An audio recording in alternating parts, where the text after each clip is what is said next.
everybody, welcome to Back Issues of Sal. I'm Ethan. I'm Ben. So, okay, full disclosure, we're doing The Incredible Hulk versus Superman. I'm excited. I thought I had a copy. You don't seem excited. Oh no. I want you to be hyped. Whoa! It's gonna be great. I thought I had a copy, but I don't. But you don't. Straight up, you don't. I straight up don't. I was like, I'm so familiar with this book. And I must have one somewhere. I literally did an entire podcast episode where I interviewed one of the editors on the book who reached out to me personally to talk about that book. Glenn Greenberg messages me on LinkedIn. And he's like, hey, I've seen your show. You seem to like crossovers. Well, I was working at Marvel during the DC versus Marvel crossovers, the Amalgam era, and I personally oversaw and helped formulate Hulk versus Superman, and I want to talk about it. And I'm like, what?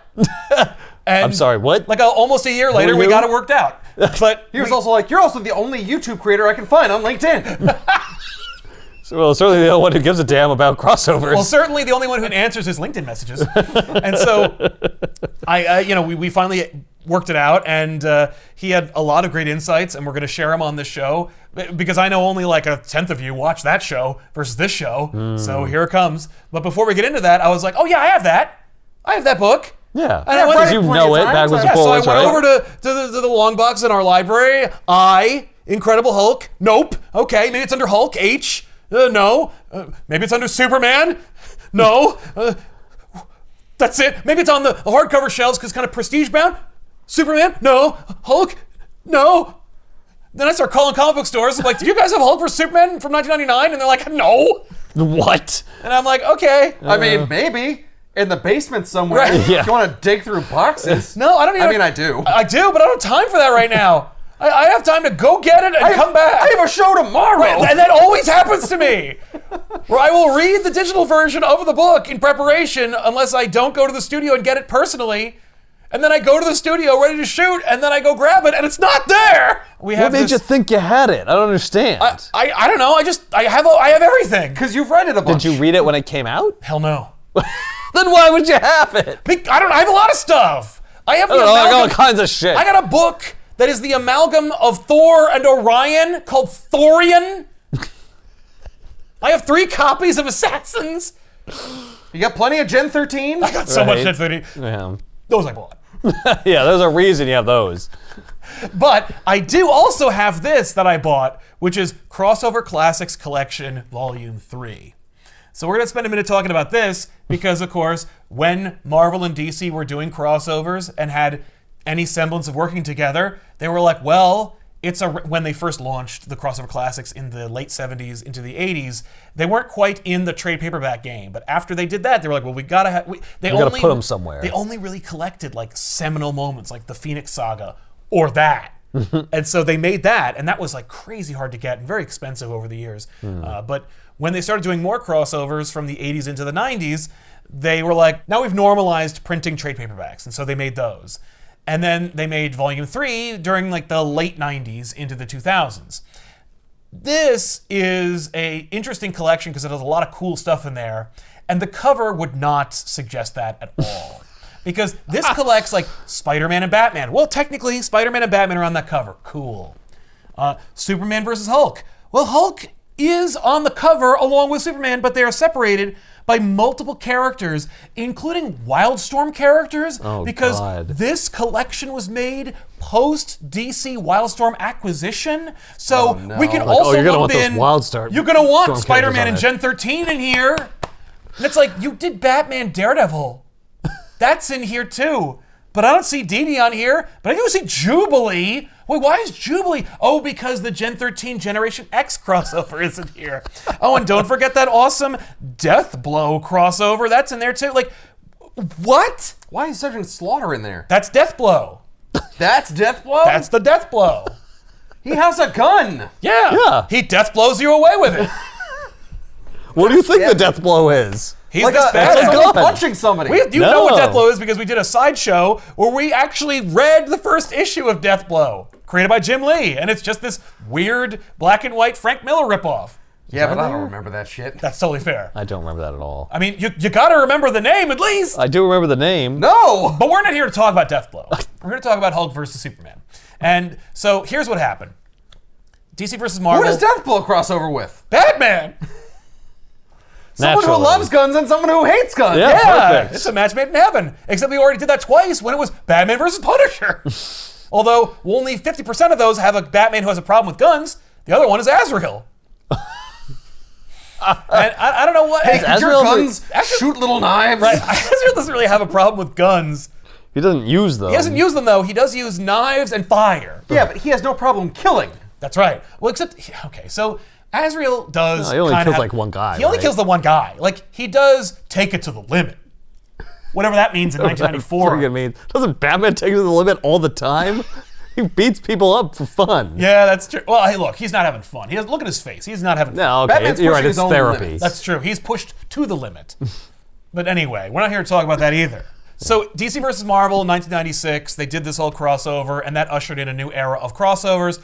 But I should point out, of course, that Green Lantern Silver Surfer does predate DC versus Marvel, and also harbinges the big crossover. That being said, it also just opened the doors for more crossovers. And Marvel was teetering on the edge of bankruptcy, so they were more amenable to the idea of crossovers anyway. Though what's interesting is like they were also still distinctly Marvel about it, where they're like, well, wait a minute, like why? Like why do we need to do that? You know? And in They're fact, in like denial. very much. So they did a bunch of crossovers in between the times when they started doing them again in the 90s and like the early 2000s. Before they stopped doing them until JLA Avengers. But the second to last crossover was still Hulk versus Superman. And I assumed wrongly that like because there were so many in such a interesting period of time, like it wasn't like all the crossovers happened within the window of DC versus Marvel. That would make sense. Right? Like Marvel and DC brokered a deal where they were like, we're gonna do the crossover event where it's DC versus Marvel. But under that umbrella, we're also going to do a whole bunch of crossovers. Right, almost like tie-ins. Right. For the event. Right, exactly. Right. And they can or cannot tie in with DC versus Marvel, but it'll all be under like the legal umbrella we have to like write. Right. It'll be within this start and end date. Right, and like Yeah, that would make sense. Yeah, like we brokered a deal to set up like 13 crossovers, not including DC versus Marvel 4 issues, right? Like something like that. Right. You know, but they also had to do all the amalgam stuff, and actually Glenn Greenberg worked on that too. But no, that is not how that worked. It just trickled out. It just how about this? Literally, the Hulk versus Superman story was just, hey, let's try that in '99, and I'm like, why would you think in 1999? Hey, by the way, why don't we do Hulk versus Superman? Especially because we saw it in DC versus Marvel. Probably because it sucked ass in DC versus Marvel. And so it was like, we got to do that. We got to try that again. Maybe with like some kind of gravitas, as opposed to whatever the hell that was. Also, what's fun is in the DC versus Marvel Hulk versus Superman story, which was of course fan determined by a write-in card that you had to rip out of your comic book and deliver through your comic book store. They drew the end result twice, just in case the fans voted in another direction. Right. So while Superman obviously beat Hulk, there is yeah. a page out there of Hulk beating Superman. How does it go? Exactly the same as it did the other way, but with two different characters just flipped. It's the exact same way God. they fought and how they won, but different people in different positions. And they technically said different stuff. Okay. That sucks. I know. But I mean, like, how else could it work? Right. You know? Wow, the artistry behind this is just it's incredible. Yeah, well, but this concept, Hulk versus Superman, was Greenberg's kind of brainchild. And he thought it'd be really cool because he was a big Hulk fan, and he's a really big classic Hulk fan, like Lee and Kirby. So, wait a minute. What if we got Stan Lee to write Hulk versus Superman? And yeah, well, Stan Lee was working at the time, and he was around, and so Okay. he asked, and Stan was like, "I love it. Yes, I'm in. Let's of do course. it." Of course, because he was such a yes man. Yeah. Yes, yes. Who wants to be a superhero? Hell yes. Stripperella? F yes. Greenberg also wanted Steve Rude, who was a classic comic book artist and had been very much divorced from Marvel at this point. Like, had a real fundamental problem with Marvel. Though also he did draw Marvel characters, but like for outside companies. But he had a real problem with working with Marvel and didn't want to do it. But when he heard Stan Lee was on board, he's like, yes, I will draw it. Interesting. I know. And it's like, wait, Well, if you have a problem with how Marvel Stan. treated Jack, you gotta blame Stan. Yeah, well, I don't. Well, I don't. The I still cognitive want to work with dissonance him. is out of control. It's true. But DC also was like, I'm sorry, Stan Lee is gonna write it, we're in. Like, we just greenlit it. Just send him all, whatever you want to do. I mean, absolutely. If you're gonna have him do it, that's gonna be so much hype. Yeah, it's hype and fun and a neat idea and like, gee whiz, has Stan ever written for Superman? Yeah, no. Right. That's So cool. that's cool. So Stan didn't write it. It was written by Roger Stern. He just eventually He just put his name on it? no. Oh. No, he just said he, like, he oh, just no. stopped. Like eventually, It's like, yeah, I can do that. yeah, and then eventually he just didn't want to do it anymore. Or I go get a Mike's Hard Lemonade. They were doing story meetings, and Stan's just like, yeah, and then I guess Superman punches the Hulk or whatever. I don't know. And What am I doing with my life? It's like you can't be asking yourself that now in 1999, Stan Lee. It is too late. You are a cartoon character, a living cartoon character. Anyway, Greenberg's like, dude, you don't have to do this anymore. Like, it sounds like you don't want to do it anymore. And he was like, no. And he's like, well, tell you what, how about we get somebody else to do it? And they'll you can come up with a story and they'll write it for you. And he's like, sure. And that allowed him to gracefully exit the project wholesale, which is of course what he did. So what are the storyboard ideas? Well, you see, you're gonna have Superman and the Hulk. You know what? I'm sorry, I have to go to the bathroom. And why don't you take it from there? Yeah, right. And they fight. And they fight. But like, why though? That's up to you.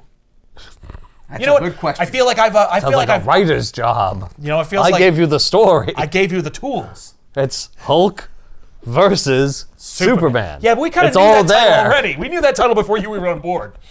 Like, they were convinced when Stan essentially evaporated that that's the end of the project. Like, everyone said yes because Stan Lee was going to write it, and now he's not. And Oh, well, never mind. but there were still like conversations coming in, like, hey, so anyway, here's what we're doing with Hulk vs. Superman, and they're kind of like, Stan's not writing it anymore. And they're like, oh, okay, well, I mean, we've already done this much, and he. Yeah, but I only agreed to do this because Stan was going to be involved. It's like, yeah, well, they pulled a switcheroo. yeah, we did, and It's called a bait and switch. Now get on board. The funny thing is, no, like nobody complained about being swapped. About being swapped. They just went along with it. Well, I still get paid, right? Well, I guess that's it. I mean, it's a that's job. true. And I wonder, and I didn't ask about this, if pay rates were kind of higher, bumped up by Stan. Like, oh, well, Stan's working on this prestigious book, a lot more eyes and sales. Like, maybe we're all getting paid a little better. But Steve Rude heard Roger Stern was doing it. He's like, I'm still in. That sounds great. I love Roger. And it's like, oh, okay. So Roger Stern wrote it, and Steve Rude drew it, and it's a fun story, and it's classic. And then, of course, there was another conversation, because they're like, well, it's 99. It's 3 years after DC versus Marvel. Part of the conceit of DC versus Marvel is they invented a character named Access. Like a character that can facilitate crossovers. Access shows up, and now we can cross over. We've firmly established there are two universes, and they can be crossed over if Axel Asher shows up. And no He just walks into a room, like crossovers can just happen. Right. Room can just break out in a crossover. And only anytime. Ron Mars wanted to do it because he created him. No one else liked that idea. Because basically everyone was like, so let me get this straight. Let me just go ahead and look into the future for a second. If I write this story, let's say it's Batman versus Spider-Man, and I want to see that story happen, I gotta waste at least 3 pages establishing Axel, explaining who he is, explaining why he's in one universe or another, and then tie it in with Batman and or Spider-Man. F no. Just make it a joke. Just be like, oh, Axel Asher stumbled into a Yeah. bar. Oh, yeah, he's just wasted, and he trips and he pukes all over another universe and falls through it as a portal, and then But Spider-Man's he's there, like, so yikes. suddenly, Yeah, oops. Spider-Man shows up in Yeah, Gotham. Spider-Man just slips on some vomit and lands in Gotham. I mean, it's much cleaner, literally, if they just do what they did with the most enduring and fan favorite versions, like Hulk vs. Superman or Batman Spider-Man, where they said, oh, no, this is on that Earth from Superman versus Spider-Man from the 70s where they all just live on the same planet. I'll just go back to that. I'm just going to go back to that. Screw that thing we spent all that time and money on. We're not going to do that. Yeah, Plus, it I don't like sucked. that. That's stupid. I hate it. I hate it so much. Yeah, it's really bad. DC Plus, the versus Mar- character design on Axis is like lame. Oh, he's a nightmare. Not only does he suck, but also the idea that the DC and Marvel universes are represented by two stupid Autobot-looking robot men. Oh, yeah, that's and they're right. brothers, and they look exactly the same, but one's red and one's blue, like Coke and Right. Pepsi. Like, eat me. That's So brothers. stupid. And also, like, we've seen what each other's universes look like, and they ain't that. They don't look like Rock'em Sock'em robots. They look like like Eternity. Like, Yeah, where does Eternity fit in? yeah, exactly. I guess she's inside, but only... She's not even in that crossover. Yeah. The only thing they do to represent that is like the Spectre tries to hold them back while they're trying to fight each other. Shut up. So, Hold me back, Spectre. oh no. So thankfully, Hulk vs. Superman is just, it's the same planet. It's on that Earth. They over always there. knew each other. They always knew each other, yeah. and they just never interceded on each other's respective adventures until now. That said, they also are addressing continuity, because there was also another conversation where they were like, well, how are we, what era are we going to set it in? Right. And part of the fun was when Stan was on board, they were going to set it at like the earliest days, like the Stan and Jack days of the Hulk, where like Hulk has a secret identity. You don't know that. The public doesn't know. Even Right. Betty Ross doesn't know that Hulk and Bruce Banner are one and the same. The only one who does is Rick Jones. So that's fun, and that's in there. And Stanley was like, I love that era. That's so great. I don't understand why they even changed that. Like, why they made the Hulk's identity a public thing. And Greenberg didn't have the heart to go like, that was you. Because you story. wrote that happened. He's just like, I don't know, Stan. You're a true artist. So that's fun. But so that was a carryover. And Steve Rude was like, I want to draw like classic eras. And there's a big ass Max Fleischer influence on Superman in this. Like, Superman looks straight from that cartoon. And it's awesome. He looks like classic Superman. And so that's fun. And it's also funny because you're like, okay, so that's like 1964, which means Superman has only been around for like almost 30 years. Like, Hulk is 6 issues deep, and Superman is hundreds. Yeah. But whatever. Not quite equal. No. Yeah. But in stature. yeah. The only question for me is who throws the hardest punch? Right. And the only answer question for me is, where's the chase and how can I How come can to I it? get I mean, to it? yeah. I would You're like, argue. but I have all this knowledge. Yeah, but I talked to him for an hour and a half. That's your fault. Well, check it out. It's a fun conversation. The other question is like, what era do you set it in? Obviously, we talked about setting it in the past, but like, Right. Is Superman married? right? Or And how do you deal with that? So is Hulk like Mr. Fix-It? Or is he freaking... no, it's classic Hulk. But Okay. at the time of the book's release, Superman was married, and Hulk was a widower.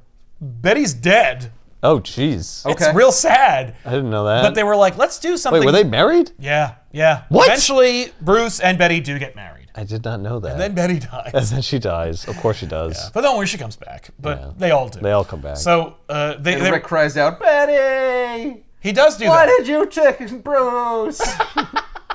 He does do that, basically. That is very true. That is a literal thing that happens in the book. It's more like a full page, and he's old and sad, and he's holding her urn, but yes, that happens. So they decide to have their cake and eat it too.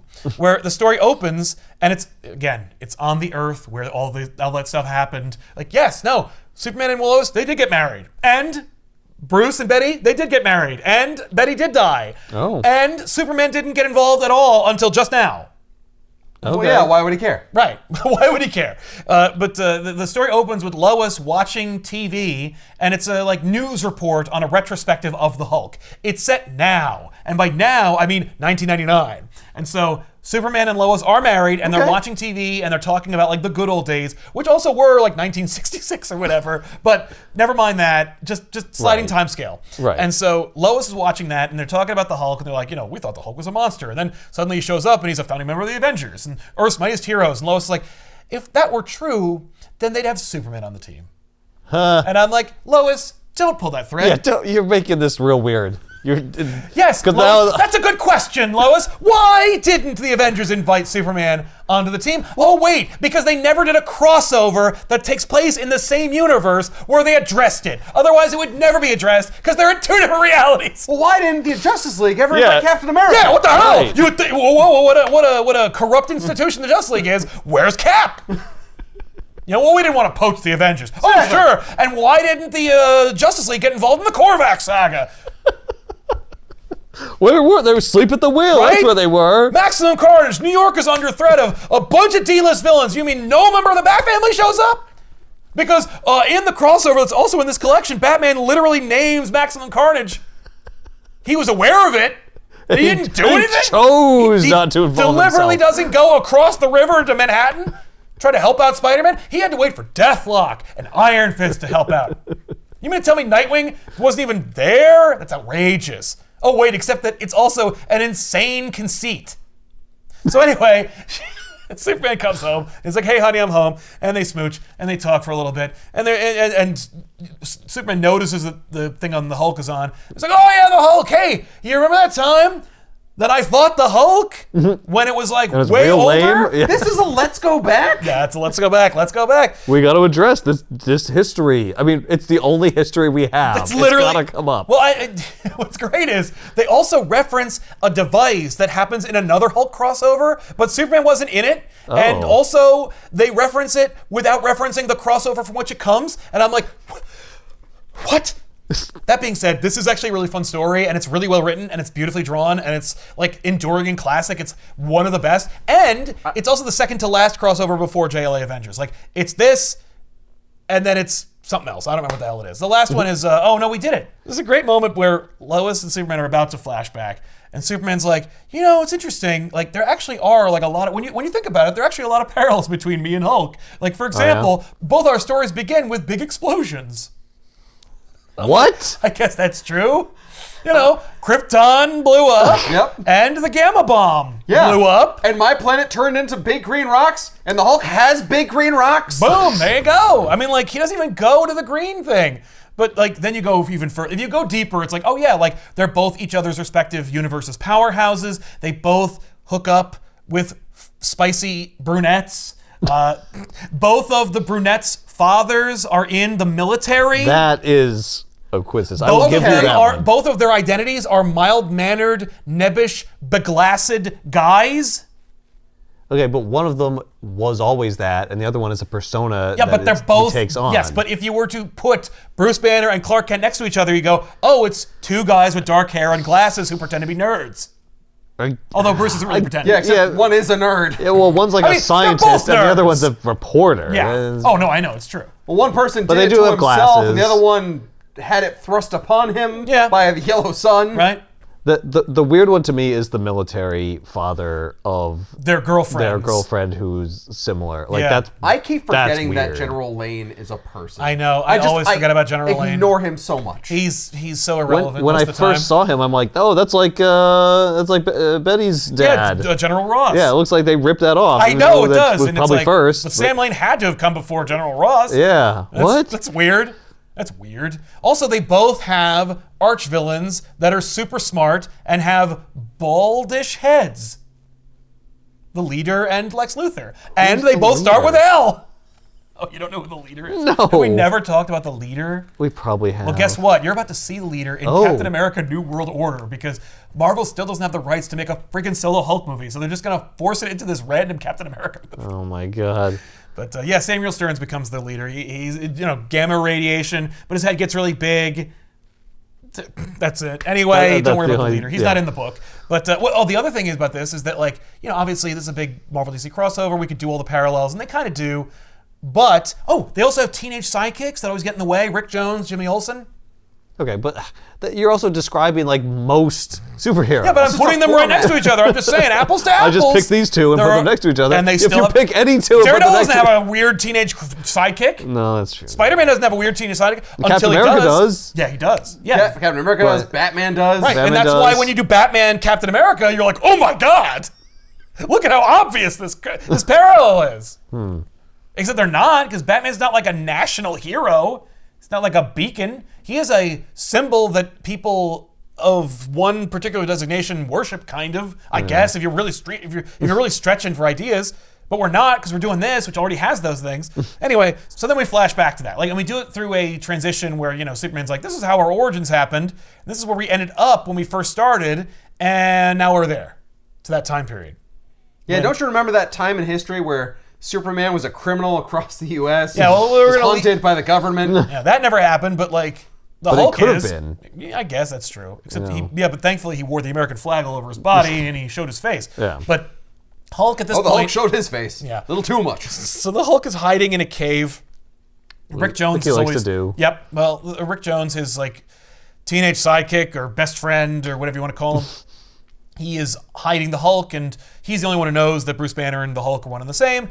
And so he's trying like constantly to help him, like, you know, obfuscate their identities and get Bruce to find the cure for his Hulkisms. Right. And this is, of course, in between his activities as, you know, Captain America's sidekick or a member of the ham radio enthusiast team, the Teen Brigade, which, of course, you know, Right. can only meet in secret and at night, so they're not inundated by babes. Oh, I thought they were just meeting over the radio. I mean, they do that too, but then they gotta meet and build their own radios and stuff, whatever the Teen Brigade do. Seemingly, the Teen Brigade also doesn't have a lot of time for their ham radio enthusiasm because they're also embroiled in, like, shenanigans involving the Hulk. Right. So Bruce gets mad and he turns into the Hulk and he runs away. And this is the Hulk, by the way, that doesn't say Hulk smash. He is articulate and he can speak in full sentences. And he also is clearly defined as being separate from Bruce Banner. It's just Okay. It's not. He's not like a persona of Bruce. He's like another guy. He's another guy. It's a Jekyll and Hyde thing. Yeah. Okay. And so Hulk runs off or jumps off into the, you know, Nevada desert. Meanwhile, Clark Kent is interviewing a great scientist at a terrific university. It literally says simultaneously at a large Midwestern university. Like, we're not even going to name it. Okay. And like, you know what? All the better for it. Is something scandalous going to happen? Or like, we don't want to piss off any particular university? No. No, Clark is talking to this like seismologist who has built a really awesome and intricate seismograph. Oh. And he's like, whoa, that thing's going off the scale over in the Arizona border. I've never seen anything like it. No, And that's so, just Hulk jumping around. that's exactly right. But he doesn't live near there and also is like, what is it? And then the Hulk's activities make the machine go so haywire that it's going to explode. And so Superman puts him out of the way, and then... So he's more destructive, more shaking than an earthquake. Yes, yeah. But Which levels cities. Yes, but he's in the desert, so we don't notice. But we do notice on Maybe this it's just machine. a bad instrument. I mean, it sounds like it's just really Put it together really poorly. It's just really faulty equipment. So, Well, you see, when it gets above a 5.0, Yeah. I rig dynamite in it. oh yeah, it just explodes. Because if it goes above that, we're all dead anyway. So it's actually quicker and better if we just explode. You die immediately instead of slowly and painfully in the wasteland of the big one. Yeah, I couldn't possibly take California sink out of the ocean. Yeah, it sounds like Professor Carson just has a real problem, like just a real deep depression. But Clark decides he's going to go investigate, and meanwhile, you know, Hulk crashes into a barbecue and he steals all their food and eats it in front of them, and then Superman shows up and he's like, knock that off. That's not just anyone's barbecue. Just That's Otis's unbroken eye barbecue. contact as he eats their food. It's just like, More slaw. Oh, Yeah. come Oh, on, don't man. fill up on slaw. That's fool's gold. that's my grandma's recipe, and he's eating it really fast, so he can't even taste it. Grandma comes out. At least someone appreciates it. So then Superman shows up and he's like, hey, what are you doing? So Hey, that food's not yours. basically, Yeah. and you know, Hulk's like, oh look, it's Superman from back east. Which From back east, I okay. really appreciate Hulk just talking kind of like he's from, you know. Is Superman from back east? Right. Wait, what? Where is Metropolis? And Because sometimes moreover, it's in the Midwest. where is Metropolis on this insane planet that Right. must be twice the size to accommodate, you know, Corto Maltese and Latveria? Yeah, but where is Hulk from? Isn't he in New York? He's from the East. That's where the Avengers are. Yeah, but he doesn't hang out there. Yeah, he's usually in the West. He's usually in the right? West. It's Like the Hulk is Southwest. relegated to the East. I actually. Oh, in the American desert. Yeah, that's right. Where he can run around and jump Yep. around and not bother people. Yeah. So they fight, and it's Where you fun. can jump around. Jump Yeah. around. Jump up, and get down. That's And true. it does. So then Hulk is like, oh, let me guess, you're going to slap me around because I'm a bad guy? Because I'm stealing people's food. Oh, look, I'm hungry, okay? And it's not like I have a Discover card. So, he's like, well, whatever. Anyway, I saved the world from the Metal Master, and nobody cares about that because that happened in Hulk number 6. And so that's how we could date when this happened. It doesn't say that in here, but I know. So it's like, I've saved the world literally thousands of times. Like, you're not going to beat me. I've been saving the world longer than you've existed. And I still tip. Yeah. I've saved the world on enough more separate, distinct days than you have lived. Yes. And I never once smashed a general store or interrupted a barbecue to do it. Meanwhile, you're not saving anything, by the way. Especially room for dessert. So Hulk hits Superman into orbit, and Superman's like, holy crap, if this dude can punch me this hard, then he must be really destructive and I have to take him down. Also, you didn't know that? Thank God I can breathe in space, or rather hold my breath forever. Yeah. Well, I'll just punch him into space. He can't fly. Well, it is pre-Crisis Superman, so he can basically do anything. Although we're also gonna ground him a little bit because Superman can be beaten. It's not like Superman's like, so I just held my breath, grabbed him, and then flew him to Saturn and dropped him off. Because that's what definitely pre-Crisis Superman could do. But anyway, let's just enjoy the fight. Please tell me that Hulk's irradiated body somehow messes with Superman. Or that'd be fun. Or they find a cure for Hulk by using kryptonite. But it turns out it actually just has triggered a different version of the Hulk that is like kryptonite irradiated. So it's like, the Hulk. Well, we'll workshop the name. We'll workshop the name. But, so... Or that'd Hulk, be fun. Or Hulk K.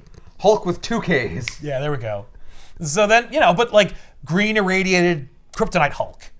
Yeah. That'd be cool. Yeah, all right.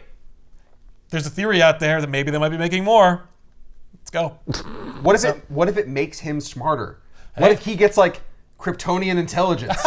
The crystals speak to him. So you just made up a thing. But I guess it all is, so why not? Sure, Kryptonian intelligence. Yep. So, no, because kryptonite is a rock, and the crystals are manufactured. They're two different things. What? Not true. Oh, yeah. But, I mean, Bruce Banner could be researching Kryptonian technology.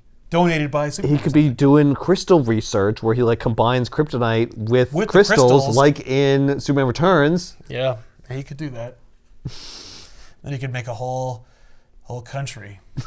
That's the only thing they're not making anymore of. And then pick it up and then pose for a cross they're never going to build. So anyway, Superman comes back to Earth and he's like, and Hulk's left, and he's like, oh, all right. Well, anyway, I gotta get back to work. So he goes to the Daily Planet, and he's researching the Hulk. And Lois Lane sneaks a peek over his shoulder and sees that Clark Kent is researching the Hulk. And this is around the time when Lois doesn't know that Superman and Clark Kent are one and the same, and Clark Kent and Lois Lane are bitter rivals, and also will they, won't they's. And Clark scooped Lois out of the byline for the reveal of Superman, because of course that's canon. Clark Kent interviewed himself and then got a Pulitzer for it. I remember that. We just talked about that. That is the post-crisis origin for Superman. But also there was some conversation about what origin for Superman this is, and your guess is as good as mine. Glenn tried to explain it to me, and I was like, none of that holds water. I don't even know. Because let me stop you right there. Because Lex Luthor is in this, because he has hair around the sides, and it's red like his post-crisis counterpart, but whatever. Oh my God. Because also, but if the conceit is that this is set around Hulk 6, then it's technically in the late 60s or mid to late 60s. So that would be pre-crisis. That would be pre-crisis Superman's origins, and they look like they're from pre-crisis, whatever. And don't think about it. Don't think about it. Shut up. Fair enough. Shut up, Sal. Moving on. So Lois tries to squeeze Clark out of the byline by then immediately just grabbing a photo of the Hulk, going to Perry and being like, I'm going to do a thing on the Hulk. And Perry's like, sold. Go off to the Midwest and check it out. And so she's like, okay. And then... So Superman grabs her and locks her in the supply column. Melts the handle of the teeth fish. He misses it all, and then when he goes to Perry, he's like, hey, I was thinking about doing a thing about the Hulk. Perry's like, that's funny. Lois is already on her way to do that, so no. And he's like, oh. Damn it. And also, you're doing a thing already.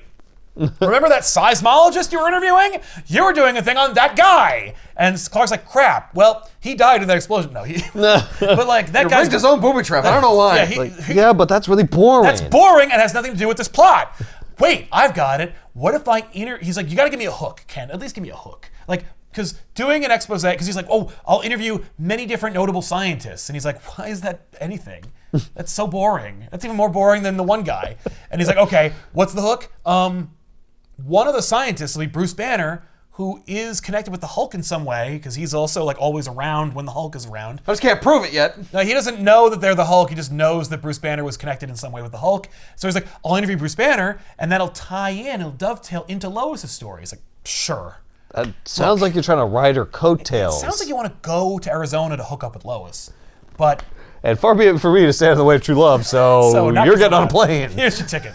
So Superman then You're flies welcome. out there. Don't charge the company. Right, yeah. You're doing it on your own dime.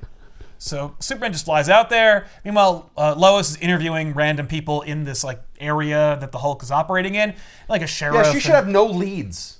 It's just like, have you seen the Hulk? No. Yeah, he's just jumping around everywhere. We've all seen him. She interviews characters who appeared in random Hulk stories from 1 to 6. And so those characters are like, yeah, I don't know anything about the Hulk. I mean, he showed up, he blew up some stuff, maybe he saved somebody or two. The only thing I do remember is this teenager named Rick Jones who wouldn't go away. Like, the link Kept is... inserted himself into it. Yes, so Lois like, Rick Jones is the key, now I gotta go find Rick Jones. Key to all of this. He's the key to all this. And So- it's true, he is, because actually, Bruce Banner pushes Rick Jones out of the way of the blast of the bomb in the first place, so Rick Jones is responsible for the Hulk. Right. So Lois goes off to look for Rick Jones. Meanwhile, Rick Jones is tracking the Hulk. The Hulk, that is to say, Bruce Banner invented like a holographic projector off screen, and Rick uses it to make a holographic projection of the Hulk. And this will not be the last time that someone uses a Hulk decoy to lure the Hulk in here for some reason in the same story. Whatever. He's just lonely. So I mean, he Is that lonely. female Hulk? yeah, he's incensed that there's another Hulk, so he's like, boo. But so the Hulk shows up to attack himself, which is actually a holographic projection that was using an invention by Bruce Banner that is wielded by Rick Jones. So Rick tracks the Hulk attacking himself, and when he falls through the hologram, he gets really mad and he opens his mouth to yell, and Rick fires a, cure pill, like a temporary capsule into Hulk's mouth using a slingshot because Rick Jones is an all-American boy. And all of them have Expert slingshots. crack shot with a slingshot. Naturally. By crack shot with a slingshot, you mean a rubber band between his fingers. Yeah, that's right. And so he fires this capsule into the Hulk's gullet, and that reverts the Hulk back to Bruce Banner. This is not going to be a permanent fix, but it will help to Right. revert him this one time. Is that a thing? Yeah. Oh, yeah, okay. they had to keep... They do that all the time. They had to do that all the time. Okay. So... I like that the Hulk hates his own image. He's like a beta fish. yeah, he's like, whoa! What? What? It's like, that's you, man. No, hate I don't you. like You're this so guy. ugly. I don't like this guy. I don't like him one bit. He's also a cat in the mirror. Yeah. Every time I look at him, he's looking right back at me. He keeps matching my moves. So Rick picks up Bruce and takes him into his hot rod, and they drive back to the base to drop Bruce off because Bruce works at the army base where Betty and her father work/live. Okay, so she's like, well, you better get back to work. Yes. You're not wearing a shirt, but No, I have some clothes in the trunk. Oh, okay. He says that. And so Bruce gets dropped off right when Clark Kent arrives. So Clark Kent introduces himself to Bruce Banner. This is just the guy I wanted to meet because I'm doing this whole thing about scientists. Also, have you ever seen the Hulk?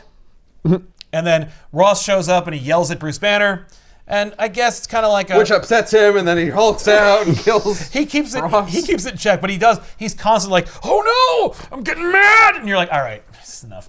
And so then they all get distracted before Bruce can Hulk out when they see Lex Luthor show up, and he's a big windbag who's acting all like high and mighty, like he owns the place, and he has been given a tour of the base by Betty. He looks like a cross between the Colonel Sanders and a used car salesman. I mean, yeah, that's the attitude he's got. yeah. I'd say so. I mean, you're talking about a guy who's holding the secrets to all 11 herbs and spices and the original recipe. I'd be cock of the walk. Now this is post-crisis. Pre-crisis, I don't know. It's just Lex. The idea was, okay, because Is this mad technically- scientist Lex? No, or is this and that was the tech mogul, discussion. It's or tech like mogul. It's industrialist, industrialist Lex. Lex, Yes, okay. So it is post-crisis Lex. Okay. But in like a pre-crisis setting, Right. Okay. or in a like Silver Age Marvel setting. yeah. Which whatever. Wha- So I guess that's Will it. do. Yeah. I mean, whatever. It's this other planet. Right. It's So- whatever you want it to be. Whatever you want it to be. So yeah, but also I was like, oh my God, wait, so that's not Lois? No, it's Betty. That's Betty. So Betty is giving Lex a tour. Meanwhile, Lex is also dragging behind his lowly assistant, Happerson. Happerson is actually a character from DC Comics, and he's dead, doesn't matter, but in this he's just hanging around. So the other question was, well, what Hulk villain are we going to use in our Superman versus Hulk story? Well, it's like, well, I guess technically Hulk's the villain, but like we already have we already have Lex, and Lex isn't going to team up with the Hulk, so I guess Lex is the villain, but who's the Marvel villain we're going to pair him with? Well, basically what happened was Lex was the villain. Right. And then at the end of it, they went, hey, we didn't do the thing that we always do. Yeah, we didn't have the villains The formula team up. doesn't really work. And you know, Glenn worked for Marvel, so you know he had a vested interest in like getting a Marvel character in there. But he loved this idea, and he's a big fan of the Hulk. And he's just kind of like, Lex is a big enough villain. Like we don't need another one. It's just Lex. And I'm like, that's so refreshing. Also, Lex wouldn't condescend to work with anybody. That's true. I mean, he has. He worked with Doc Ock in Superman versus Spider-Man. He rode Doc Ock's back, leaving the prison. Okay. And when they were making that crossover, So working with someone that's getting a ride. Yeah, that's true. But they did work together, and in fact, they had to, like, back then, they had, like, Roger Rabbit it, where they were like, okay, so Lex Luthor cannot appear on as many panels as, like, Lex Luthor has to appear in at least as many panels as Doc Ock, and Superman can never be as big, like, bigger than Spider-Man. It was just like, what are you doing? What if he's closer to me? Yeah. Can he be bigger then? No. That's why the cover looks like that. There was so much discussion about the cover because one hero couldn't be bigger than the other on the cover. And it's like, what is this, a Fast and the Furious movie? It is all about family. So, Lex is the villain. Right. And you got other Marvel characters in there. Yeah, like, Thunderbolt Ross is there. We're more or less in the Marvel Universe. I mean, Yeah. for all intents and purposes. We're not going to deal... It's not like General Lane is going to be transferred to Ross's base. And the two of them... awesome, I know! I was like, what? I have rank and command here. I'm the general, but I'm a general. Just two big blowhard generals screaming at each other while the bombs are going off? Like, how could you resist that? That'd be fantastic where at the end of the day, they're just like, let's grab a beer. That's the only people that get along in the Hulk versus Superman story is the Well, they generals. respect the chain of command. Well, they both hate their daughter's choices in men. Yeah, well, Like, they could bond over But that. Lois isn't with Clark yet. No, that's true. That's true. That's true. That's All right, yeah. Yeah. Thaddeus Ross is like incensed. He's like, I hate that the government just lets these moguls, the industrialists, like have carte blanche. Like we take their money and we let them like tour our bases and look at our bombs. Like, screw Lex Show them all our Luthor. secrets. Yeah, I'm like, that's fair. Yeah. That's fairly accurate, I imagine, to how they would feel. Meanwhile, Clark like watches Lex like leave, and he also glad hands Bruce Banner. He's like, I hear you're like Oppenheimer and Einstein all rolled into one. He's like, oh, please don't mention Oppenheimer. And so he's like, no, don't be modest, come on. And so like clearly, I gotta think about bombs. yeah, Real bad. exactly. So Lex is trying to like ingratiate himself with Bruce Banner because he hears Bruce Banner's like he's weak-willed and he's also intelligent, so he's like, I can use him. Yeah. So Clark watches him leave, and he's like, Lex Luthor once swore he'd destroy Superman, so he must be up to no good. And I'm like, oh yeah, that's right. I guess this is like a weird period where it's like not. Lex Luthor is a supervillain who tried to kill me on multiple occasions. Right. He's not that yet. He's not that yet, but he is bad though. Right. So. Something funny about that guy. Yeah. So Rick Jones pulls into this drive-in diner, starts chatting up the chicks, in particular Polly here. I love their uniforms. They're awesome. Anyway, Rick is just like, yeah, so anyway, Polly, I'll take a couple of chili dog, blah, blah, blah. And then Lois shows up, but Lois knows she's trying to get information from some teenage boy. So she has converted her shirt into a kind of like, tie up. Oh no, she top. Megan Foxes it. She Megan Foxes and Ninja Turtles it up. And she's like, hey there, I'm looking for Rick Jones. He's like, well, you found her, honey. And meanwhile, Polly's like giving Rick her digits. And so when she sees that like this older, sexy woman is like giving Rick Jones the time, she's like, nah. She exits Polly from the story, unfortunately. Nah, but he's like, I am right here at your service, at attention. And she's like, yeah, so anyway, I hear you and the Hulk are good friends. He's like, the Hulk, I think I heard my mom calling me. And he just leaves. She's like, damn it, I spent 36 hours looking for Rick Jones, and I gotta start all over again. I'm like, 36 hours? I don't think so. And then, while she's like shaking her fist at Rick Jones's dust, Superman sidles up to the ladies at the counter. He goes, I'll have a root beer float, please. She's like, Superman, what the crap is this? He's like, what? Oh, what? You mean, why am I in New Mexico? Like, what do you follow me around? Right, you creep. He's like, same as you. I'm dealing with the Hulk. And he's like, oh, listen, you would. Nice outfit, Lois. You're always naked to me. Oh, God. You shouldn't have bothered. I could always see through it. I didn't do this for you. You shouldn't have. So he guzzles down this milkshake. Meanwhile, Here's the thing. Whenever I try and look at you naked, most of the time I'm just looking through your skin. Yeah, I'm and looking your at your bones. bones. It's very hard to like get it exactly right. It's true. It's a lot of. You would notice because I'd just be looking at you. Just be like, Oh, Focusing crap. weird, like in, out, a little too far. She's like, Yeah. hey, Superman, can I help you with something? No. Phew. The establishment is like, no charge, Superman, because you're great.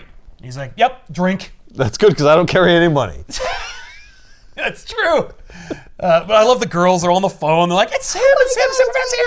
Like he's a rock star. Or Yeah, something. and he's like, all right, bye. Anyway, oh, by the way, Lois, like, if you get any leads on the Hulk, you tell me, right? And she's like, yes. Okie dokie. Phew. Can she not stand him? She's mad because, like, he's horning in on her turf. right, and she probably knows he's like friends with Clark. It's gonna ruin him. I mean, yeah, like he did give the exclusive to Clark Yeah, Kent. you just gotta tell Clark if I tell you stuff. But he wants the story for some reason. Hey, know he's here Lois! Fancy seeing you here. Your friend Clark isn't here, is he? Because I heard he wanted to do a story on the Hulk. No, he's not here. It's my story. Okay. Okay. Oh, that's not what he said. So meanwhile, Superman Calls like, a Perry. yeah, Perry, what the fuck? what's going on here? Wrong number. Ah, jeez. So Superman flies by the base. He tries to look through, but it's shielded, and he's like, eh. And meanwhile, underneath, Lex is getting a tour of a Bruce Banner designed weapon called the Gamma Gun. And I was like, oh, the Gamma Gun. I remember the Gamma Gun, except the Gamma Gun was not made by Bruce Banner. It was a Wayne Enterprise invention for Batman versus the Incredible Hulk. But it's not the same Gamma Gun. And I'm like, oh, come on. Whoa, How could it not be the same Gamma Gun? It's called Gamma Gun. You even put a hyphen between Gamma and Gun, which you don't need. Because I invented this one. Fine. But it's just like, This is it would my be such Gamma fun Gun. synergy because it is the same planet, theoretically, where Joker steals the Gamma Gun from Wayne Enterprises and then uses it on the Shaper of Worlds. Yeah, but oh well. Wayne Enterprises stole the blueprints from Bruce Banner. Sure. Yeah, it's actually one of two Gamma Guns. The U.S. military has one, and Wayne Enterprises has the other. And man, Lex Luthor went through a lot of trouble for nothing. He could have just gone across the river and just, committed industrial espionage for Wayne Enterprises. Anyway. So wait a minute. Is New York across the river from Gotham? No, Or is Metropolis across the river from Gotham? Oh yeah, no, neither. No, it's not. It's just it was just in that horrible movie. But okay. But I just like to say that. Anyway, so there's a Gamma Gun involved, and it's just a gun that shoots Gamma. Don't worry about it. I think I'm going to worry a little bit about by that. a gamma bomb. Yeah. Would you really be working on a gamma gun? Yeah, you already have a gamma bomb that's bigger than a gun, that's more damaging than Oh, a gun. it's a cannon. It's not even a gun. I mean, we're calling it a gun by for fun. I mean, look at this thing. You could ride it. It's a freaking doom laser. Yeah. Well, they also used it against the Toad Men when they invaded in the Marvel comics. So, is it the Marvel? The Toad Men? Yeah, they're aliens. Is that how we get Battletoads? No, Battletoads aren't a Marvel invention. They're just a horrible Yeah, video you're game. talking that's crazy. No. But Turning what toads is into it then? giant muscular toad people like the Hulk is irradiated. You're not. You're not. You're doing it to defeat the Toad Men. The Toad Men are aliens. Oh, you defeat them by giving them all cancer so they die in Yeah. 15 years? I mean, that's not how they did it, but I mean, that's certainly how it would work. I mean, you give them cancer, but it's very aggressive. They die in 3 days. Oh, okay. Because they're mutants. So Bruce is done giving Lex the tour of the Gamma Gun, which is neither the Gamma Gun from Hulk versus Batman, nor the Gamma Gun that I guess would be invented for this. It's also the Gamma Gun from a Hulk story where he fought the Toad Men. Doesn't matter. Point is, it's a big old gun that shoots gamma shit. And Rick Jones calls Bruce Banner at the base to tell him that there's a reporter snooping around asking about the Hulk. And Bruce is like, yeah, there is. His name is Clark Kent. And he's like, no, there's a woman named Lois Lane. And he's like, duh! What? They both work for the same newspaper. What the hell? What is What kind of happening? editor do they have? Can't wrangle his own Sounds staff? very disorganized. Yeah. What are you talking about? They're doing a team piece. Yeah, right? So while Bruce tries to bid a hasty retreat, he bumps into Clark, and then Clark and Bruce end up talking to each other. And Clark's like, hey, I know another guy named Bruce. Anyway, so... Bruce, why'd you say that name? What? It's my What? name? Sorry, it's a weird reference. So Lex needed Happersum to be in the room so that he could glean the control panel for the gamma gun. So here's a little bit of fancy retconning. Okay. Clearly this takes place before Batman versus Hulk. So let's say that this gamma gun, those blueprints get lost by industrial espionage by Wayne Enterprises. And so then Bruce Wayne builds his own gamma gun in Hulk versus Batman, which takes place after this, even though it was written 20 years prior. Sure. No, that so works. really, I invented the gamma gun in this book. Yeah, so Roger Stern can say he invented the gamma gun. No. Even though Len Wein invented the gamma gun. When we invented the gamma gun, I just retconned it into my story. Yeah. So that it wasn't Bruce's invention, it was Bruce's invention. Exactly. So meanwhile, Lex is, he's like, they're playing checkers. I'm playing chess, motherfucker. And so, I'm gonna win favor with the Rosses and the Banners and all this stuff, and then I'm gonna use the Hulk to fight Superman because I hate Superman. Right, and I think you might be able to beat him. Yeah, Because he's pretty strong. he's pretty strong. And if he can't, I'll use my gamma gun on him. How are you gonna get them to fight? Oh, you'll see. Okay. You'll see. So, Clark and Bruce end up talking to each other. He wants to know more about the Hulk and his whereabouts, and he thinks that Bruce knows more than he's letting on because he's acting really freaking suspicious. And it's like, no, I am the Hulk, but he hasn't said that. Bruce is so stressed out, he's almost going to turn to the Hulk, so he asks Clark to leave. Meanwhile, Ross, Lex, and Betty and Bruce all end up watching old film reels of the Hulk in action at the request of Lex to see what the Hulk's all about. Which of course makes Betty really sad because Betty is just like so tortured by this lummox that is a brute that her father hates that also seems to like her and care for her or at least protect her from harm. She doesn't know that it's Bruce? Not yet. Oh, okay. Yep. All right, first 6 issues, okay. Yeah. Meanwhile, Lois is watching them watch that and she's like, ooh, Lex Luthor, he sucks. I'm going to have to... What's he doing here? Yes, and I'm going to have to pretend to interview Betty so that I can just use it as a pretense to warn her that Lex sucks and not to go out with him. Okay. Meanwhile, Lex is like talking to Happerson after all of that happens. He goes to his like hacienda and he's like, all right, how's it coming? And, I'm going to bear the lead. They're building a Hulk robot. What? Is that a robot to fight the Hulk or a robot shaped after the Hulk? Yeah, it's a robot that looks like the Hulk. Well, you could have always made a big robot. Yeah, but this one will also implicate the Hulk so that Superman will fight the real Hulk. Oh, okay. So Betty... That is intricate. I know. How's it going to look enough like the Hulk? I mean, it's a dead ringer. Okay, so it's like a life it's a core. giant- It just looks it's an exactly LMD. like the rubber suit. thing. Yeah. So Betty and Lois end up going off on like a girls' trip in their car, while Lois tells Betty like, "Hey, Lex sucks. He's bad." Betty talks about the Hulk and how he's a sweet creature that like her father hates, and she's like, "My dad's also a general." Like that's the only reference we get to General okay. Sam Lane. And then a like dust devil appears. Betty explains to Lois like, "Oh, this happens a lot here." Right, don't but worry it's about not. it. It's actually just the Hulk spinning like the Tasmanian devil or something. But it's not the Hulk. It's the robot Hulk. That's a power he has now. I mean, like that's. Oh yeah, I can spin real fast. That could be like the only thing that Stan Lee wrote.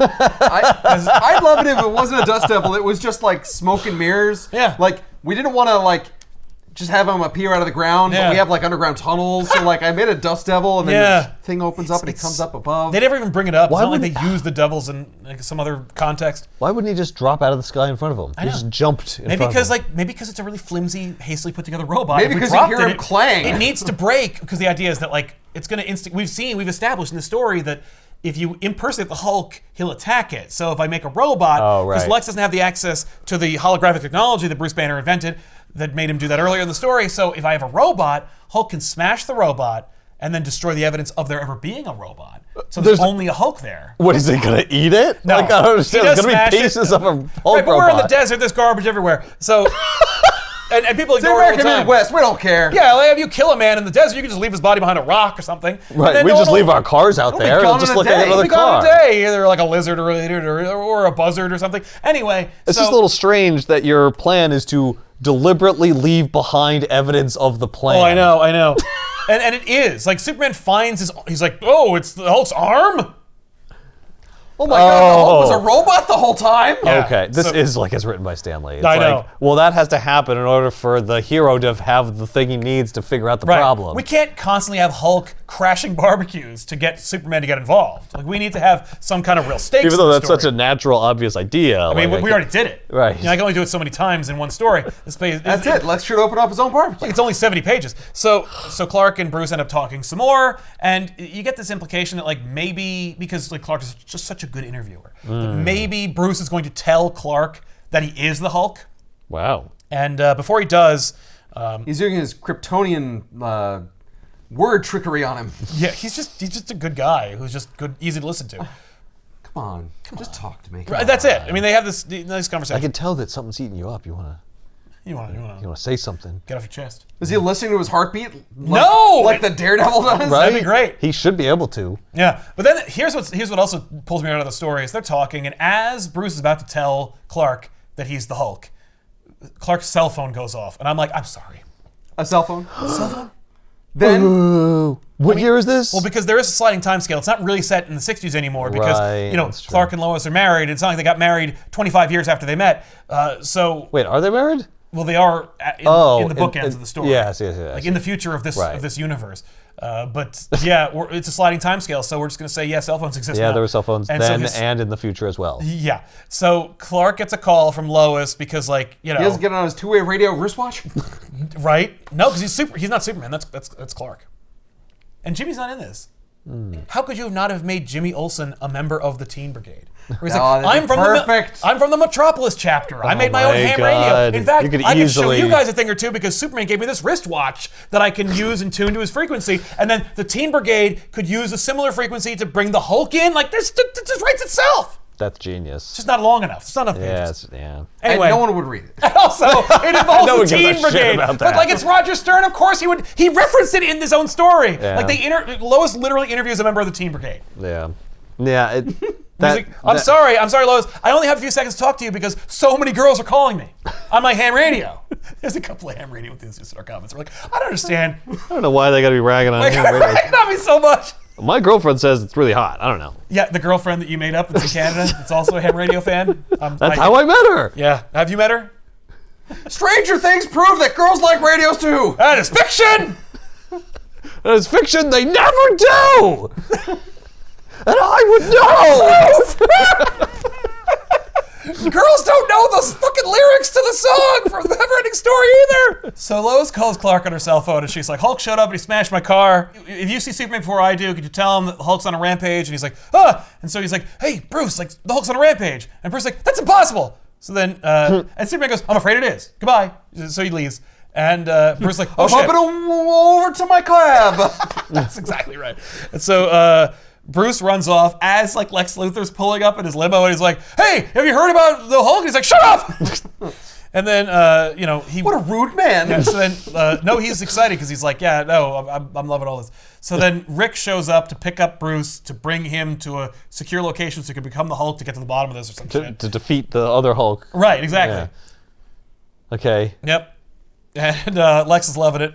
So Superman goes to the scene of the crime, where he investigates the car, and the car wasn't destroyed. Like, the car is destroyed, but it's not like he's like, I can't find any evidence of the Hulk having done this.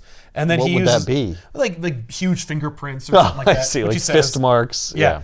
So he just helps out the utility workers that are helping to get rid of the car. But What wasn't happened it to the just car then? wasn't The it- car is wrecked. Yeah, and it was destroyed by a Hulk robot, right? Right, but so he says- wouldn't the damage be identical to if the Hulk destroyed it? Because there aren't any oversized fingerprints. There could have been finger indentations, but no prints that Superman could see with his telescopic vision. That's right.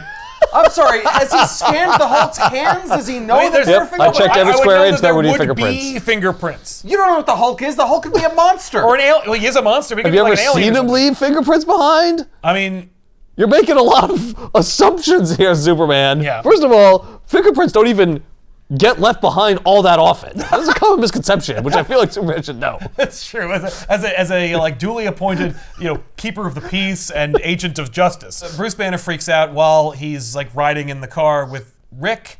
He's like, what's happening? Yeah, and he's just like, nobody impersonates the Hulk as the Hulk, and he jumps out of the God. car, popping one of Rick's tires. Rick's like, no, jeez. Oh, God. that was a new tire. Come on, man. Ah, So then, I gotta stop doing this. yeah, so Hulk just starts jumping towards the action Yeah. when he discovers the other Hulk robot has her. Right. And he's like, "Oh, get away from her!" I've been programmed to want Betty for some reason. No, he just. I think that Lex did enough research to know that the Hulk has a thing with for Betty. Betty, yeah. And he's just like, "No, girl." I've analyzed his pattern, and he always gets up with her. That's true. So the robot's like, "No, girl belonged to Hulk," and he's like, "I'm Hulk, you piece of shit!" Just jumps on him. And I love so that the robot talks like him. yeah, so Lex is watching this all happen on his like He's just like, insane. There's a great image of Lex laughing where he's just like, "Her." He's laughing like Joaquin He's Phoenix. holding his belly. It hurts so much when he's laughing. Hurts so good. Like you can't. You gotta admit, he loves to laugh. Doesn't everybody love to laugh? So as Hulk smashes the Hulk robot, now Superman arrives, and there's only one Hulk there. I'm sorry, is that a spine? Yep, that's a robot spine. Yeah. That's awesome. So then Superman like knocks Hulk into the mountain, and he attacks him and throws Hulk into a mountain while he then recovers Betty, and then notices like the Hulk arm, like just a whole ass. Man, I didn't punch his arm off. There's a stomach in here. Why is there a robot that stomach? way he can eat. Lex noticed that Hulk does love to eat. Right. And eat in large quantities. I gotta have a place for that food to go when my robot has to eat food to impersonate the Hulk. It's only built to be destroyed. Like, so much Right. work. It's supposed to last for like 5 minutes. Why would you? Like, why don't you just make a cardboard cutout of the Hulk at that point? By the way, the Hulk robot has a Dr. Doom mouth. They all do. It's a Jack Kirby homage. That's how you know it's a robot. Or a Right, robot it's got a mask. robot mouth. That doesn't have a Dr. Doom mouth. That has the robot mouth, Yeah. which is what Dr. Doom has. That's right. It's just that amazing. Superman's like, oh my god, the Hulk was a robot. That explains so much. That he's like, wow, you are an idiot. Does that stand for stupid man? So a medical helicopter arrives. Superman. No, it Not doesn't. that super. So a medical helicopter shows up to take Betty away from the story. Oh yeah, because she's just so. She's been brutalized. Oh. Yeah, exactly. She I mean, fainted. she was kidnapped by a robot. Yeah, a Hulk robot. And, like, dragged out into the desert. Yeah, I guess. Yeah. I guess she's all scraped up. So Superman goes to deal with the Hulk. Superman bounces Hulk off of cacti? Yeah. How resilient are these cactus? Well, I don't know. They're Arizona cacti. They're a tough bunch. I get their Swaro, but, like, come on. Is that insane. what's happening? He's Yeah. bouncing him off like a pinball machine? Yeah, that's right. That gets him, away from him enough for him to address Betty. Also, should it matter? great. Like, they shouldn't be stuck in his skin because his skin is, like, impenetrable. Yeah, but he needs to be able to collect all those quills so that he can stick them in his mouth and then fire them at Superman like bullets. Which would also bounce off of him. Yeah, well, and Yeah, they- but it's a Two fun. people that are impenetrable. I Yeah. know. So they do, and while that happens, Ross, of course, just scramble the friggin' everything. Like let's just blow them all to It's a hell. Hulk book. We gotta get some tanks in there. Exactly. So and Ross on the front lines. Yep. So they roll in with their tanks and their trucks and their Their missiles guns and their bombs. And their guns. yeah, What's in your head? Just dump truck full of missiles. yeah. And, Oh, and they so- gotta carry the secure. ammo in something. right? And freaking piled in Hulk is there. just in the missiles, like he's in like the fun zone. He's covered in foam balls. He's like, oh my god, I can't get up. Every time I struggle, I go deeper into the missiles. He looks like he's in a Buzz Lightyear surplus. So he's mad because he hates missiles because they usually fire them at him. So he whips a couple. He whips all the missiles at Superman. Meanwhile, Superman's like, oh no, these missiles are hot. So I gotta do a matrix dodge or something. and I have to use my heat vision to render each fuse on each missile inert. Oh, so it doesn't blow up the soldiers who are there. Yeah. Because he threw like a dozen missiles at me. Right. I gotta make sure each of them freaking doesn't So blow just up. like, And meanwhile, Thaddeus Ross is like, you owe me $15 million for all the missiles you just you just ruined." spent $50 million in half a second. Yeah. I just saved your life. Right? Okay, you still owe me $15 million. Yeah, I don't really care. So they're battling each other, and it's just spectacular. Meanwhile, Yeah. Lex pulls up in his limousine, and Ross like, get the crap out of here, Luthor! I don't need you right now. I don't need some fancy schmancy bald guy. And he's like, I got 2 words for you, Ross. Gamma gun.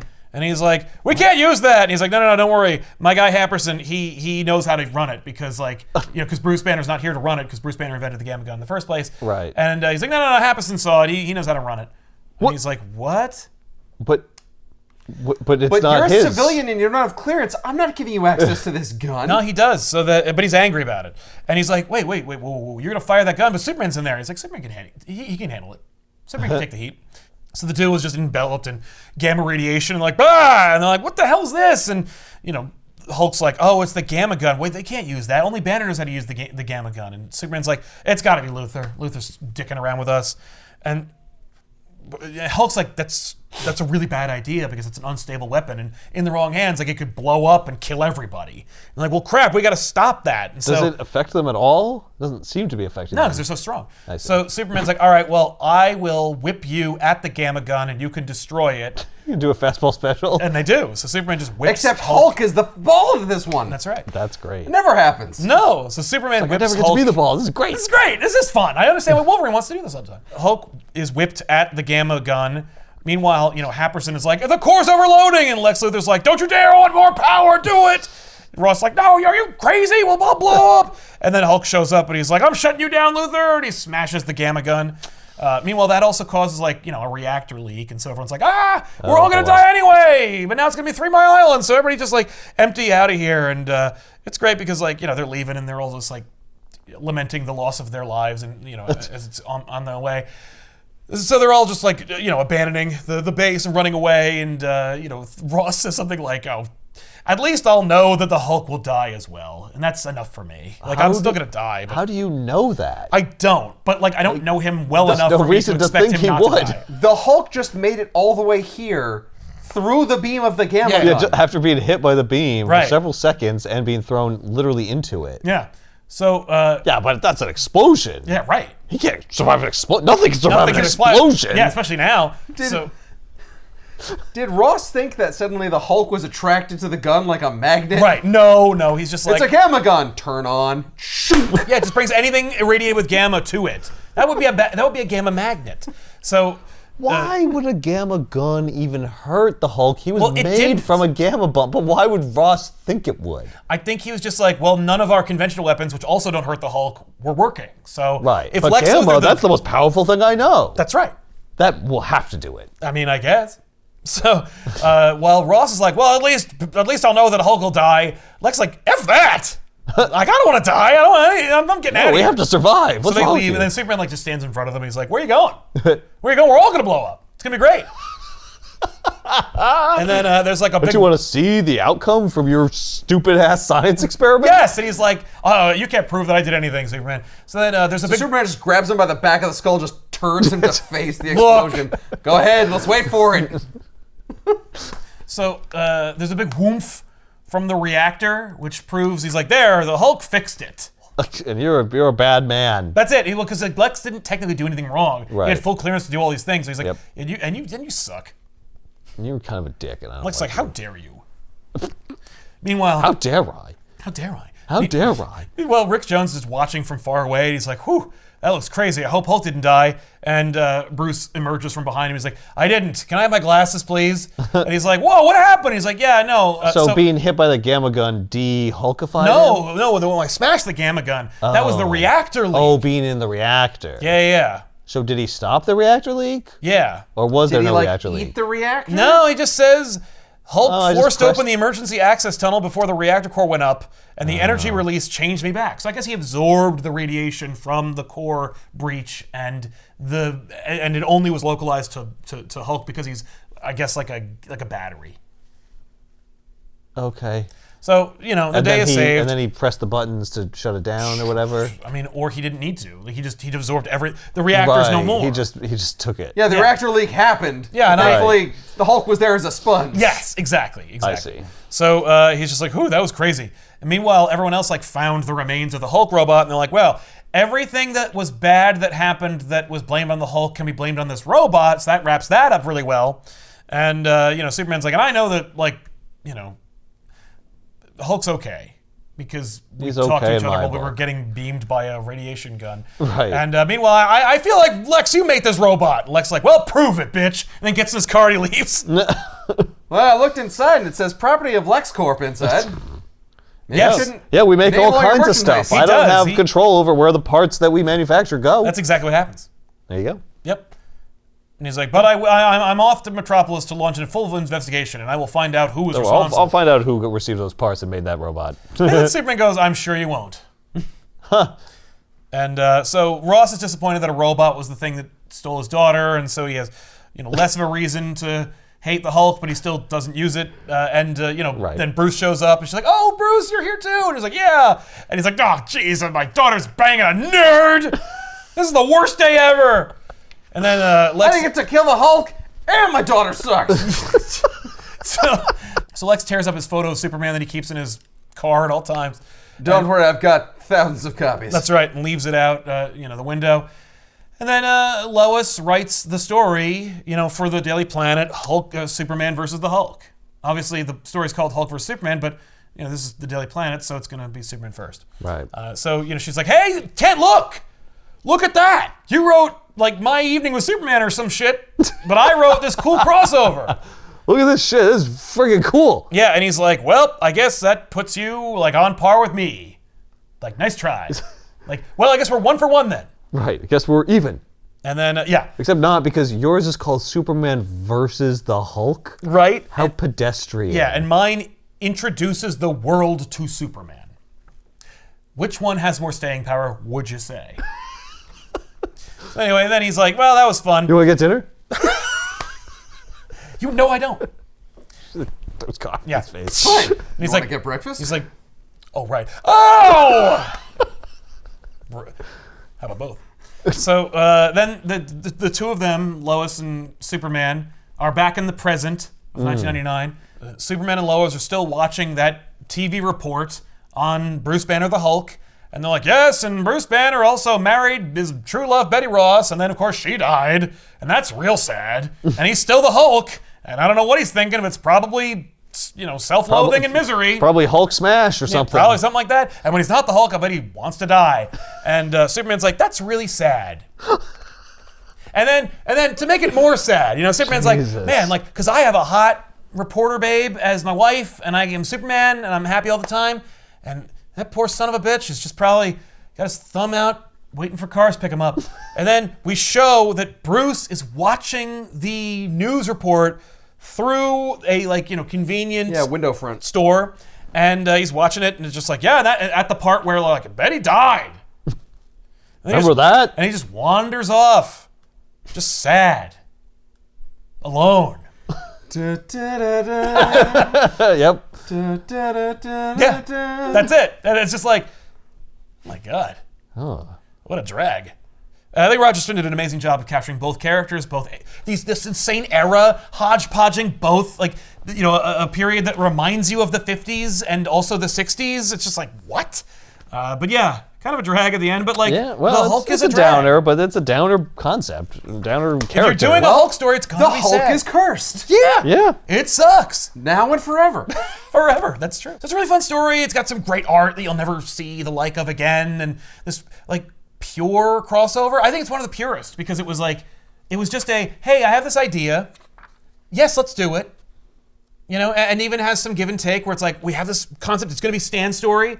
Stan's like, nah. And then they gave it to an equally amazing writer who understands both characters intrinsically and also manages to capture the kind of tone of the original author.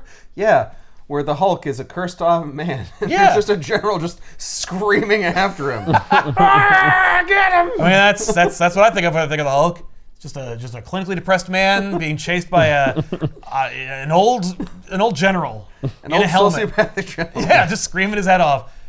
But there's so much more to this story. But from the origins of its inception to the pure decision to be let's not cram it with crap. Let's not put Access in there. Let's not jam in the leader or some other random Hulk villain. This is Lex Luthor's up to no good during a time when Superman and Hulk live in the same universe. It's all right. And we highlight the similarities without beating you over the head with them. Yes, Superman and Hulk both have brunette girlfriends. And here they both are in the same car. Let's move on. Superman and Hulk have teenage sidekicks. We will hang out with exactly one of them. Yeah, that's too bad. How They couldn't funny get would you it in here. be if the Hulk robot, when it smashed the car, Yeah. was just like, wait, which brunette do I take? Yeah. Oh no. Oh Jesus. That'd be fun. And Yeah. he's just stuck there in the middle of the road. I know it's one of them. Apropos of this collection, Yeah.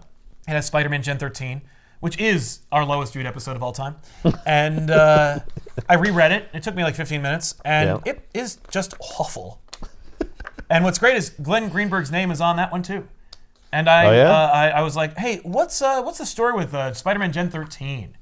And he's like, oh yeah. So whoa. the Oh, difference between the two, right? Like he's like, oh, Hulk versus Superman, got this idea, let's do it, blah, blah, blah.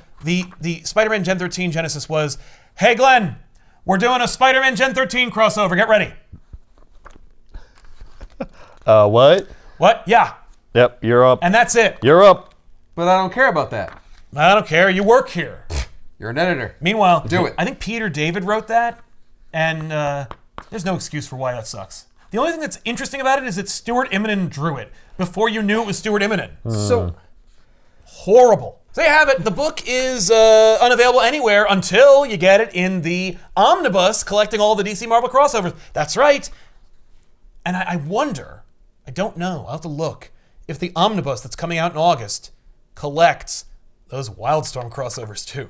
Because they're technically DC Marvel crossovers, Right, but they do have a je ne sais quoi about them that is yeah? unrelated to the DC Marvel. You Oh, know, I know what that je ne sais quoi is. Yeah? It's horribleness. yeah, it's crap. There's a difference between like, let's say Hulk versus Superman and Batman Deathblow, Right. or even Spider-Man Gen 13. I gotta say, the art in this like a Batman Spider-Man? It's fire. Yeah. Yeah. It is good. It is my favorite crossover of all time. Taking my two favorite characters and putting them together. Yes, it's like the invention of the Reese's Peanut Butter Cup. Are you kidding me? I still love that Batman Daredevil. Which one? This one. Oh, okay. One. It is better than the other one. But like, Daredevil catches the Batarang. Yeah. Ooh, He's like, they- oh, how would you know that, DD? So there you have it, everybody. Superman vs. Hulk. Check it out in the Omnibus collection, which we have in the comments down below, along with like every other DC Marvel crossover ever, which may or may not include the Wildstorm stuff. I don't know. I'm looking forward to finding out. Maybe. If only just to find out. I won't read them, obviously, because I've already done that. And Once was more than enough. that was more than enough. So we'll see you guys next week with another episode. I'm Sal. I'm Ethan. I'm Ben. Keep reading. And there it is. There's Yep, your this is it. Daredevil. Something about the art in this book is strange to me. It is. It's very strange, but I dig it. It's certainly it's less straightforward than the second Daredevil Batman crossover, which is still infinitely disappointing. Right. But this one at least it's trying something. It is you trying know? something. And Chichester was the Marvel writer, and Alan Grant was the DC writer. So it was like they did a DC Batman, and that's the last one, the last crossover. It was Superman Hulk, and then Batman Daredevil. So it was just like, oh, that was fun, and then oh. And then there weren't any more. Until JLA Avengers, which may be the greatest one. It's like easily the best Marvel DC crossover of all time, unless you ask me, in which case it's Spider-Man Batman. Right. And, Can't imagine why. And Spider-Man Batman, not Batman Spider-Man. Even though Batman Spider-Man is still cool. It's fun. You get to find out in that one that Batman and Spider-Man both like old movies. It's like the only thing they have in common. Okay. Outside of the fact that they have tortured pasts that guilt them into becoming superheroes. Was that established history for both of them, that they both liked Yeah. old movies? Oh, okay. Don't all superheroes like old movies because they're all written by like old people? What do you mean?